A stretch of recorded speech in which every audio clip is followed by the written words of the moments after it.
Saapi-api itu mindakmu mesti bakal ana wong kang maido lan rasan-rasan. Wis toh, tetep mlaku, tetep ngguyu. Lakoni ae dalan sae sing mbok yakini lan mugi dadi dalan berkahing Gusti. Amin.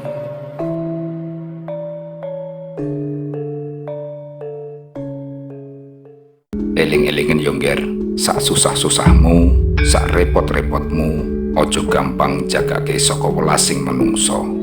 Mergo sifate menungso iku sih gampang sulaya, nanging yen sliramu nandang susah, kudune ojo sampe owah oleh ibadah. Yo ojo sampe salah dalan yen sliramu nyandang bebungah sak temene mung janjine Gusti sing boten nate sulaya marang sakabehaning titah. Kabeh wong iso teka mergo apikmu, nanging ora kabeh wong iso bertahan sakwise ndelok kekuranganmu.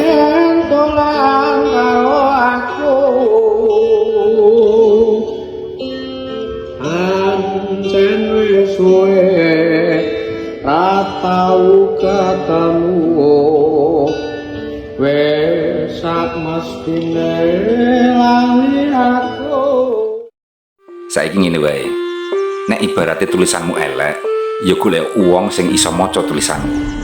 Rasa repot-repot ngapik-ngapike tulisanmu, mergo wong sing seneng karo awakmu ra butuh pengakuan apik saka awakmu. Sawalike, wong sing ra seneng karo awakmu ya ora butuh pembelaan diri saka awakmu. Suwun.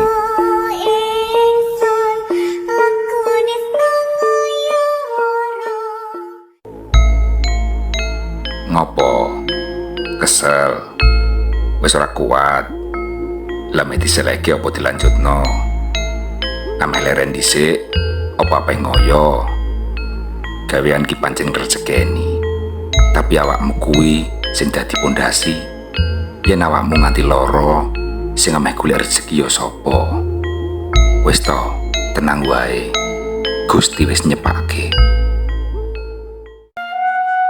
Ireng durung mesti reget, putih durung mesti resik, sugih durung mesti lemu, kere durung mesti kuru.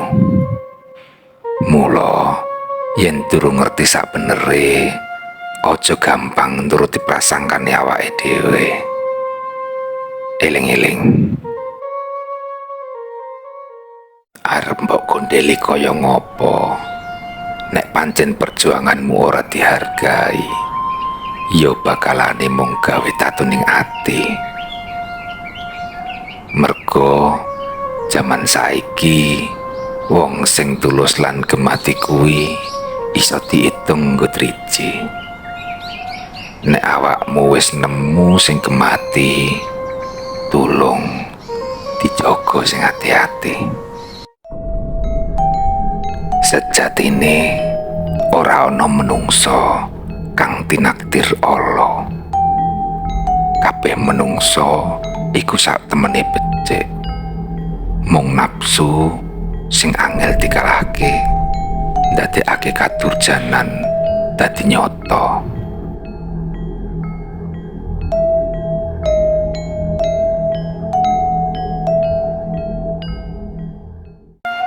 Urip ing alam donya kuwi minangkane mampir ngombe, kudu nrimo, kudu sabar, kudu ngomong karo awake dhewe uga wong liya. Sifat adigang, adigung, adiguna ora bakal menangke lakon. Aja dumeh dadi wong bisa, aja dumeh dadi wong sugih, aja dumeh dadi wong kanggo. Kabeh kuwi mung pacobaning urip. Balung bisa ajur, bondo bisa entek.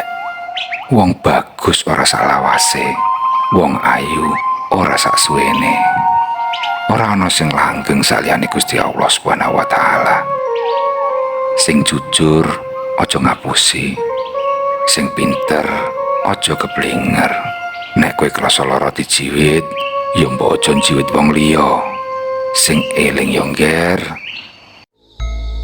Urip kuwi ora kudu satset, alon-alon penting kelakon, gemet-gemet pokoknya selamat. Ora usah krusak-krusu mburu nafsu. Urip kuwi sing hati-hati supaya ora getun tembing guri.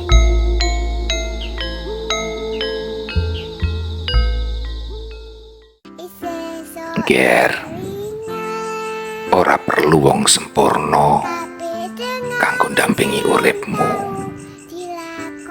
Awakmu mung butuh wong sing ikhlas nerima lan iso nglengkapi apa kang dadi kekuranganmu. Iso gawe nyaman, rajaminan duwe hatimu. Lur, selagi cek iso diempet, empet to. Selagi cek iso meneng, menengo. Selagi cek iso sabar, sabaro. Mergo yen nuruti hawa panasing ati kadang kudu dibayar getun ning buri. Suwun.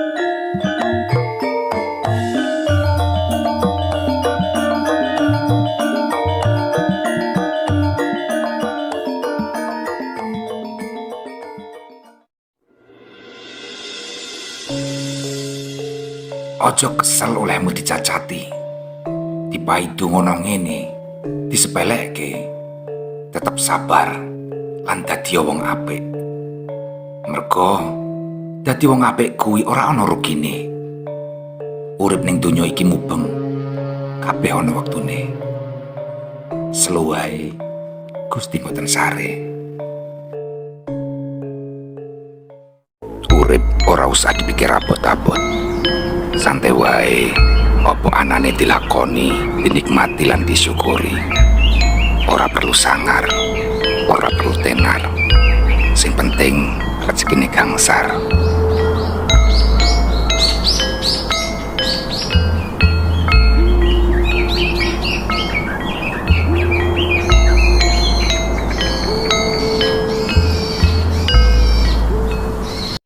Ger, yen ngilmu ojo mung digawe anggak lan kemlinti.